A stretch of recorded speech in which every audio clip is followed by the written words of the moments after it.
মসজিদে আজান হচ্ছিল, তাই ইমাম সাহেব তার কামরা থেকে বের হয়ে মসজিদে প্রবেশ করল। নামাজের জন্য তিনি প্রস্তুতি নিচ্ছিলেন। এমন সময় তিনি লক্ষ্য করলেন প্রতিদিনের মতো আজকেও একটি বৃদ্ধা মহিলা মসজিদের সামনে ভিক্ষার উদ্দেশ্যে এসে দাঁড়ালো। বৃদ্ধাটি প্রতিদিন ভিক্ষা করতে আসে, অথচ সে একটি সচ্ছল পরিবার থেকে আসা। বিষয়টি ইমাম সাহেবের খুবই কৌতূহল উদ্রেক করল, আর সে কারণেই ইমাম সাহেব নামাজ শেষে বৃদ্ধা মহিলার কাছে আসলেন। ইমাম সাহেব প্রথমে সালাম দিয়ে জিজ্ঞাসা করলেন, আপনি ভিক্ষা করেন কেন? আপনার পরিবার তো খুবই সচ্ছল। মহিলা বললেন, হুজুর, আপনি তো জানেন বেশ কয়েক মাস হলো আমার স্বামী মারা গেছেন, আর এখানে আমি একা। বৃদ্ধা মহিলার একটি ছেলে ছিল, সে বিদেশে একটা ভালো চাকরিও করে। তখন হুজুর বললেন, আপনার ছেলে কি আপনাকে টাকা পয়সা দেয় না? মহিলা বললেন, সে আমাকে কয়েক মাস আগে টাকা পাঠিয়েছিল, কিন্তু এখন আর কোনো টাকা পয়সা পাঠায় না, শুধুই কিছু রঙিন কাগজের ছবি পাঠায়, আর আমি এইগুলো খুব যত্ন করে রাখি। হঠাৎ করে টাকা পাঠানো বন্ধ করে রঙিন কাগজের ছবি পাঠায়, বিষয়টি হুজুরের কাছে খুবই খটকা মনে হলো। তাই তিনি বৃদ্ধাকে বললেন, আপনি যদি কিছু না মনে করেন, তাহলে আমি আপনার সাথে আপনার বাসায় যে রঙিন কাগজের ছবিগুলো দেখতে চাই, আর বুঝতে চাই কেন আপনার ছেলে টাকা পাঠানো বন্ধ করে এইসব পাঠাচ্ছে।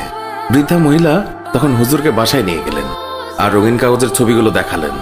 হুজুর এগুলো দেখে তো অবাক, কারণ এগুলো হলো ডলার। প্রত্যেকটা নোটই হলো $1 একটি নোট। এরকম অসংখ্য নোট মহিলার ঘরে সাজানো ছিল, কিন্তু আশ্চর্যের বিষয় হলো মহিলাটি অশিক্ষিত হওয়াতে সে এই কাগজের বিষয়ে কিছুই বোঝেননি, আর কাউকে দেখানোর প্রয়োজনও মনে করেননি। অথচ তিনি নিজেও জানতেন না যে তার ঘরে কত টাকা সাজানো আছে। এই সম্পদ তিনি ঘরে রেখে চুমু খান, আর বাইরে কত কষ্ট করে ভিক্ষার টাকায় তার জীবন চলে। এই গল্পটি দ্বারা বোঝানো হয়েছে আমরাও আমাদের ঘরে পবিত্র কোরআন শরীফ সাজিয়ে রেখে দিই, কত চুমু খাই, অথচ এটি যে কত মহামূল্যবান তা আমরা বোঝার চেষ্টাও করি না। আমরা ওই অজ্ঞ বৃদ্ধা মহিলার নাই মহামূল্যবান গ্রন্থ কাছে রেখেও তার কদর খুঁজছি না। আমরা যা চাই, সুখ, শান্তি, আরাম, আয়েশ, বিলাসিতা, সবকিছুই তো এই কোরআনের অন্তর্ভুক্ত। যেখানে খোঁজার সেখানে না খুঁজে অন্যত্রে খুঁজে লাভ আছে?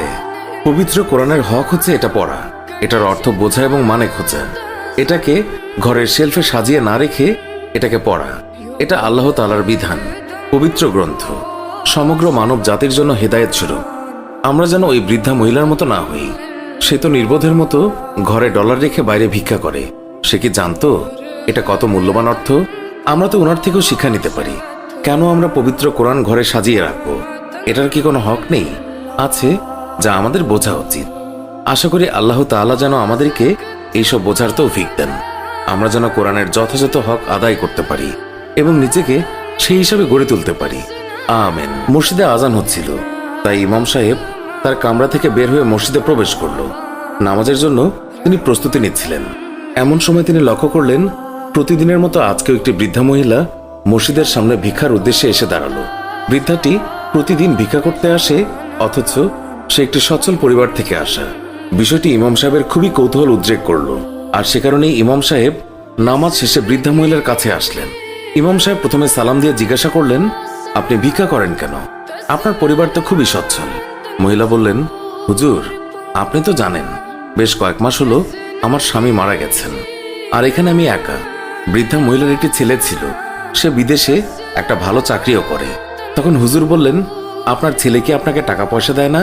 মহিলা বললেন, সে আমাকে কয়েক মাস আগে টাকা পাঠিয়েছিল, কিন্তু এখন আর কোনো টাকা পয়সা পাঠায় না, শুধুই কিছু রঙিন কাগজের ছবি পাঠায়, আর আমি এইগুলো খুব যত্ন করে রাখি। হঠাৎ করে টাকা পাঠানো বন্ধ করে রঙিন কাগজের ছবি পাঠায়, বিষয়টি হুজুরের কাছে খুবই খটকা মনে হলো। তাই তিনি বৃদ্ধাকে বললেন, আপনি যদি কিছু না মনে করেন, তাহলে আমি আপনার সাথে আপনার বাসায় যে রঙিন কাগজের ছবিগুলো দেখতে চাই, আর বুঝতে চাই কেন আপনার ছেলে টাকা পাঠানো বন্ধ করে এইসব পাঠাচ্ছে। বৃদ্ধা মহিলা তখন হুজুরকে বাসায় নিয়ে গেলেন আর রঙিন কাগজের ছবিগুলো দেখালেন। হুজুর এগুলো দেখে তো অবাক, কারণ এগুলো হলো ডলার। প্রত্যেকটা নোটই হলো $1 একটি নোট। এরকম অসংখ্য নোট মহিলার ঘরে সাজানো ছিল, কিন্তু আশ্চর্যের বিষয় হলো মহিলাটি অশিক্ষিত হওয়াতে সে এই কাগজের বিষয়ে কিছুই বোঝেননি, আর কাউকে দেখানোর প্রয়োজনও মনে করেননি। অথচ তিনি নিজেও জানতেন না যে তার ঘরে কত টাকা সাজানো আছে। এই সম্পদ তিনি ঘরে রেখে চুমু খান, আর বাইরে কত কষ্ট করে ভিক্ষার টাকায় তার জীবন চলে। এই গল্পটি দ্বারা বোঝানো হয়েছে আমরাও আমাদের ঘরে পবিত্র কোরআন শরীফ সাজিয়ে রেখে দিই, কত চুমু খাই, অথচ এটি যে কত মহামূল্যবান তা আমরা বোঝার চেষ্টাও করি না। আমরা ওই অজ্ঞ বৃদ্ধা মহিলার নাই মহামূল্যবান গ্রন্থ কাছে রেখেও তার কদর খুঁজছি না। আমরা যা চাই, সুখ, শান্তি, আরাম, আয়েশ, বিলাসিতা, সবকিছুই তো এই কোরআনের অন্তর্ভুক্ত। যেখানে খোঁজার সেখানে না খুঁজে অন্যত্রে খুঁজে লাভ আছে? পবিত্র কোরআনের হক হচ্ছে এটা পড়া, এটার অর্থ বোঝা এবং মানে খোঁজা, এটাকে ঘরের শেলফে সাজিয়ে না রেখে এটাকে পড়া। এটা আল্লাহ তাআলার বিধান, পবিত্র গ্রন্থ, সমগ্র মানব জাতির জন্য হেদায়েত স্বরূপ। আমরা যেন ওই বৃদ্ধা মহিলার মতো না হই। সে তো নির্বোধের মতো ঘরে ডলার রেখে বাইরে ভিক্ষা করে। সে কি জানতো